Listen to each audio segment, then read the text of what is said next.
Isang kasunduan ang nilagdaan ng Pasig LGU at Commission on Filipino Overseas para sa localizing ng e-governance project na Balink Bayan. Ang nasabing proyekto ay isang one-stop online portal para ma-access ng overseas Filipinos ang iba't ibang government services kasama na ang remittance at iba pang serbisyong pampubliko.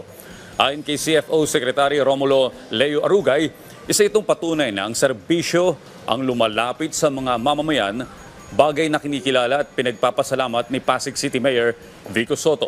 Ani Sotto, malaking tulong ito hindi lamang sa mga taga-Pasig kundi maging sa lahat ng mga Pilipinong nasa ibang bansa.